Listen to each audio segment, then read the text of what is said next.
In 1929, the United States did not just lose money, banks, and jobs, because what truly began to collapse was something far more intimate and far harder to rebuild. The quiet security that kept food on the table every single day. Within just a few years, unemployment exploded, incomes collapsed, and millions of families found themselves living with a kind of fear that did not first appear in newspapers, but in the kitchen, standing in front of a pantry that was growing emptier by the week, forced to face a question that felt more humiliating, more urgent, and more impossible to ignore with every passing day. What can still be served tonight without admitting that the house is losing its war against hunger? And that is why this video has to be understood the right way, because we are not just looking at old recipes, curious dishes, or strange combinations that seem bizarre when viewed from the outside. What we are really looking at is a survival scale, a countdown of meals that began by looking like nothing more than cheap food, simple food, hardship food, and ended up revealing something far harsher, far more unsettling, and far more human. The moment when cooking stopped being a domestic habit and became damage control, scarcity management, and daily resistance. Perhaps the most disturbing part of all this is realizing that many of these meals were not born out of free creativity or celebrated culinary tradition, but out of extreme necessity. In countless homes, women had to turn stale bread, watered-down milk, cheap flour, peels, beans, rendered fat, and whatever scraps were left into something that could still be called dinner, even when the line between a meal and a defeat was already beginning to disappear. Number 15. Beans and cornbread. At the bottom of this list are the meals that, despite the poverty behind them, still managed to preserve some appearance of normalcy, and few represent that better than beans and cornbread. It was simple, cheap, repetitive, and deeply common in many parts of the United States, especially in the South and Appalachia, where dried beans could last a long time in storage, and cornbread provided bulk, energy, and the comforting feeling of something made at home. It was not a joyful meal, and it was not a varied one, but it still looked like supper. It still looked like real food, and that matters, because in the early years of the Great Depression, many families were still trying to preserve that illusion of order, as if a pot on the stove and a warm piece of bread could somehow hide the true size of the hardship. Number 14. Potato soup. Potato soup comes next because it carried that same kind of quiet dignity, the dignity of a cheap meal that still managed to feel complete. Potatoes, onion, water, a little salt, maybe some flour to thicken it, maybe a bit of leftover fat to add flavor, and from that came a hot pot capable of feeding more than one person, and, sometimes, more than one night. It was not beautiful, and it was not memorable in the way pleasurable food is memorable. But it had warmth, it had volume, and it had that humble appearance of food served in a bowl, which mattered in a time when looking normal was still a form of resistance. In many homes, the soup did not truly solve hunger, but it bought time, and during the Depression, buying time with food was already a fragile kind of victory. Number 13. Bread and milk. Bread and milk sounds almost childish when heard today, but during the Great Depression it occupied a much harsher place than that. Stale bread torn into a bowl, milk poured over it, sometimes a pinch of sugar, sometimes only salt, and that became the evening meal. The shock here is not in how strange it sounds, because the combination is still somewhat acceptable, even domestic, but that is exactly where the discomfort lies, because it shows the point at which normal life was beginning to shrink without collapsing all at once. It was quiet food, without ceremony, without pride, without variety, but it still kept the recognizable shape of an improvised supper, as if the house were trying to convince itself that this was only simplicity, and not a sign that resources were disappearing far too fast. Number 12. Milk toast. And perhaps no entry represents this early phase of the list better than milk toast. Toasted bread covered in hot milk, sometimes salted, sometimes lightly sweetened, a dish that moved between sick food, emergency dinner, and temporary solution for nights when there was almost nothing else left to serve. The reason it belongs here is precisely because it still seems bearable, because at first glance there is nothing shocking about it. There is no repulsive ingredient, no bizarre trick, no improvisation so obvious that it feels humiliating right away. But beneath that simplicity is a very specific sadness. The sadness of turning a weak, almost medicinal meal into real household food. And that detail matters because it shows that the beginning of this list still preserves some composure, while already making it clear that the table was shrinking, that abundance was gone, and that the family was slowly getting used to calling dinner what once would have been nothing more than a stopgap. If this kind of story interests you, stay with me until the end and subscribe to the channel, because the further this list goes, the less it feels like a sequence of cheap meals, and the more it reveals the invisible pressure hunger placed inside American kitchens, showing just how far a family could go to keep serving something at the table without admitting, not even to themselves, that normal life was already falling apart. Number 11. Tomato gravy and biscuits. From this point on, the logic of the list changes, because now we are no longer talking only about cheap food, but about total adaptation. And tomato gravy with biscuits shows that with almost cruel clarity. A little fat, flour, canned tomatoes, salt, pepper, and plain biscuits could produce a dish that seemed much larger, richer, and more complete than it really was. What matters here is not just the low cost, but the deliberate attempt to create volume, aroma, and emotional density out of almost nothing, as if the kitchen were working not only to feed the body, but to convince the family that some trace of abundance still existed. This kind of dish is no longer just domestic economy, it is survival engineering. Number 10. Oatmeal for supper. When oatmeal stops being breakfast food and starts being served as dinner, scarcity has already begun to dismantle the silent conventions of domestic life. Oatmeal for supper is powerful for exactly that reason, because it shows the moment when food stops obeying the clock and starts obeying urgency. Oats were cheap, stable, filling, and could take small additions that changed their role. A little fat, an egg when there was one, salt in place of sugar, anything that could help turn a simple porridge into a nighttime meal.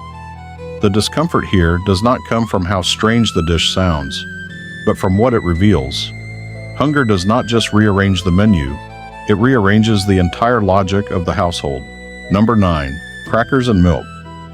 Crackers and milk carry a different kind of discomfort, because they barely even try to hide how much the meal has shrunk. Plain crackers crushed or dipped into milk became dinner not because they were good, not because they were wanted, but because they were available and could, for a little while, quiet the stomach. It is a dish that weighs heavily in narration because it marks the moment when the house can no longer simulate abundance and can only manage lack.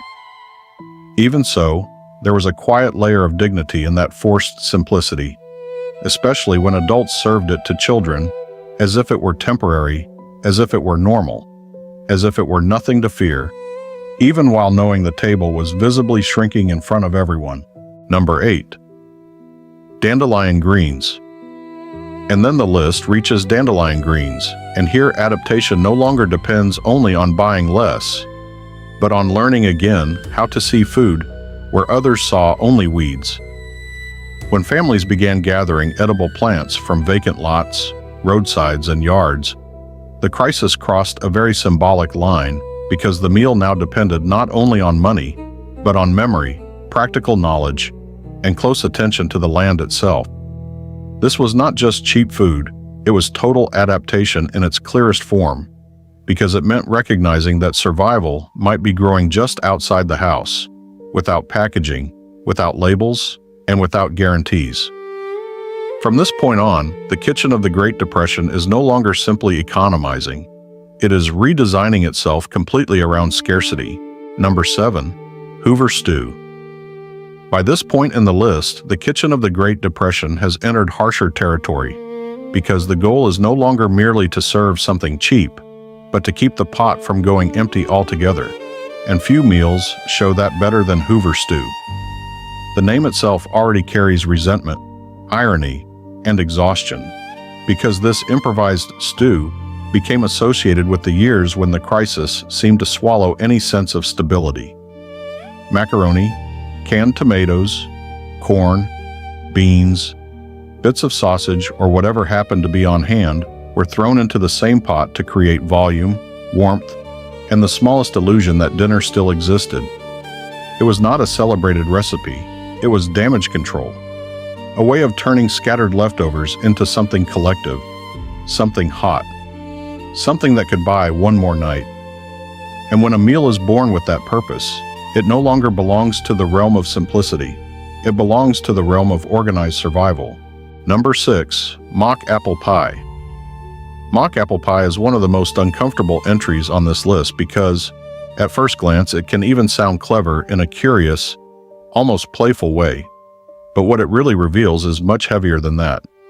When crackers begin to take the place of fruit, the kitchen is no longer only economizing, it is trying to reproduce the memory of a food the family can no longer afford. That touches something deep, because the pie stops being just dessert and becomes an emotional imitation of a lost normalcy.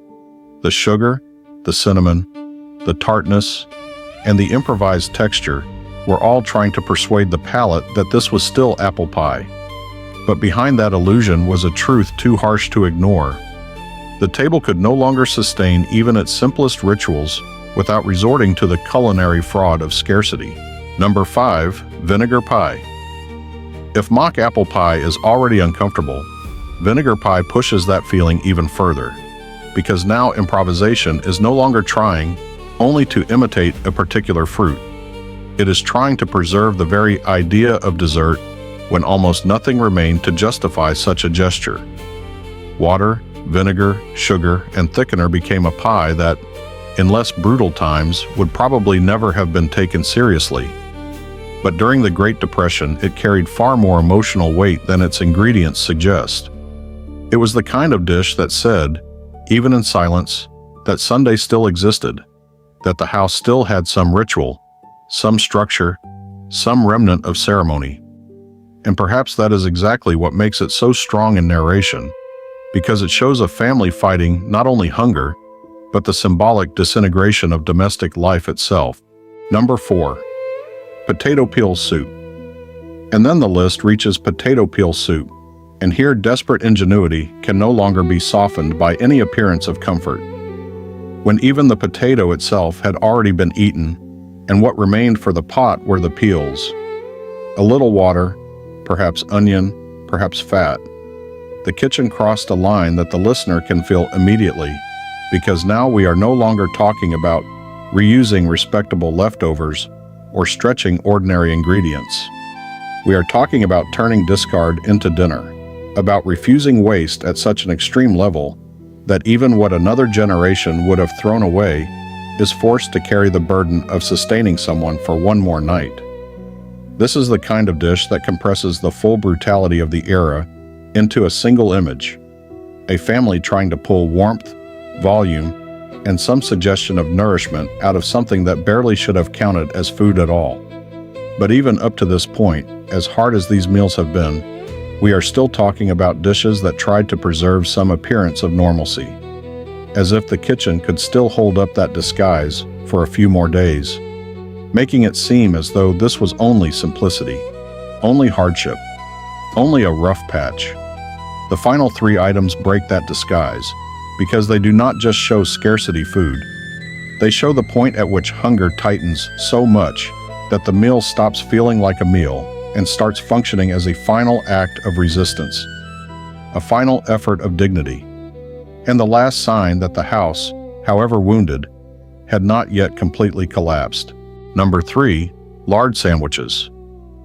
Few images capture the silent humiliation of the Great Depression more clearly than a lard sandwich. 2 slices of bread, a layer of fat spread across them as if it were butter, and sometimes a pinch of salt to trick the mouth for a few seconds. There was no pleasure in it, no real comfort, no reassuring illusion of a complete meal.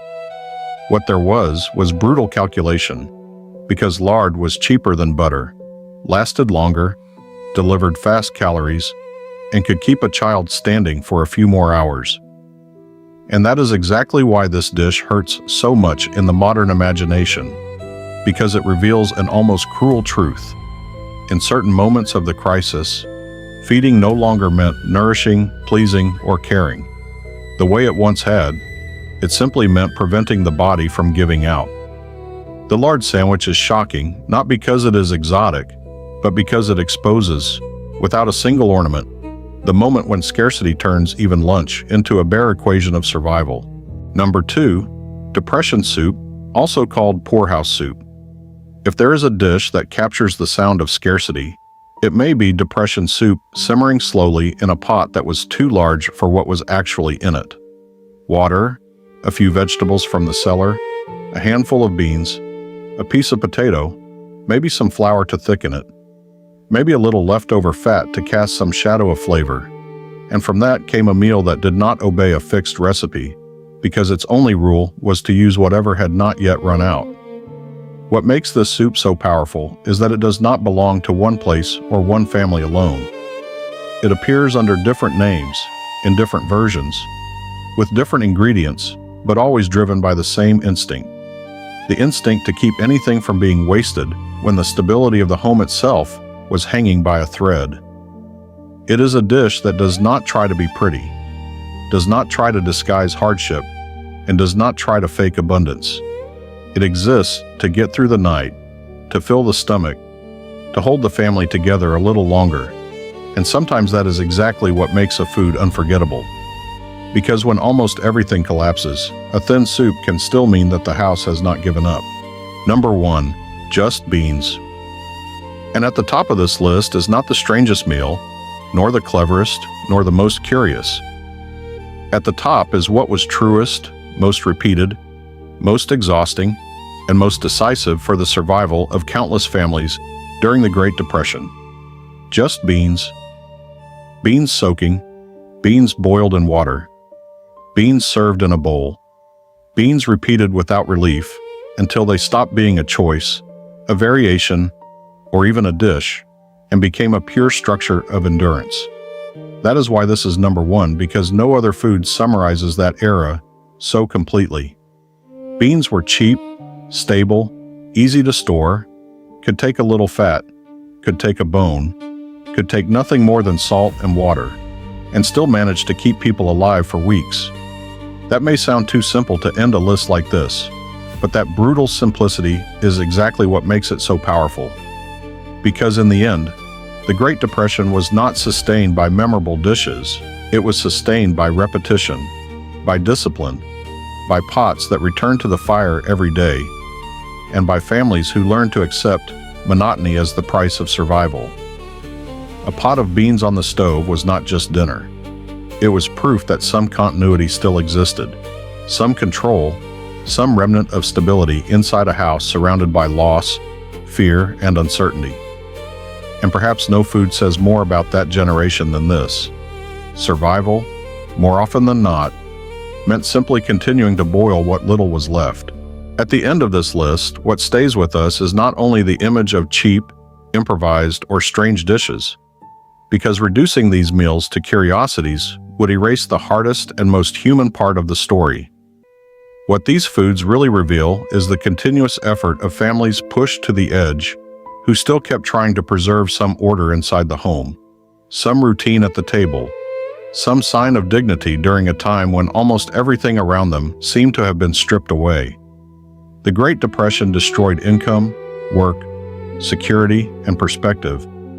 But inside the kitchen it created something else, a quiet form of resistance, renewed day after day, pot after pot, meal after meal. And perhaps that is why this story still feels so heavy today, because many of these foods were not merely bad, simple, or repetitive. They were the exact portrait of a moment when cooking no longer meant choosing, varying, or pleasing, but containing damage, deceiving hunger, stretching what little remained, and stopping the house from collapsing completely. When a family reaches the point of turning peels into soup, lard into sandwiches, and repetition into routine.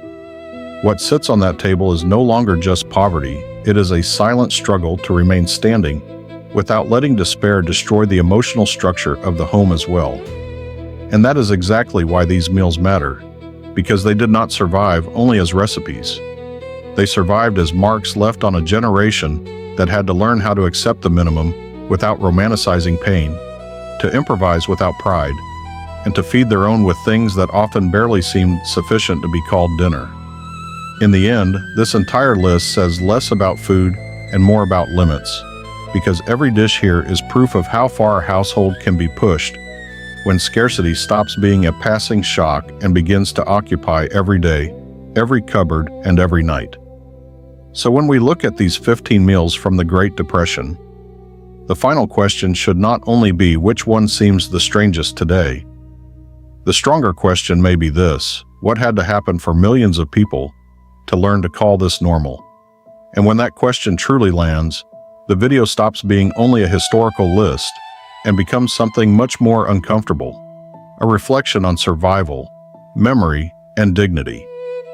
If someone in your family lived through this period, heard stories from parents or grandparents, or still remembers a simple, repeated, quiet dish that was born in hard times, write it in the comments, because real memory often does not survive first in books. It survives in the kitchen, in the way food is served, in a habit that continues without explanation, and in the humble dish that crossed generations long after the crisis was over. And if you yourself lived through something similar, or heard stories of scarcity, rationing, or hardship food at home, share that too, because those memories matter. And sometimes they say more about the history of a people than any statistic ever could.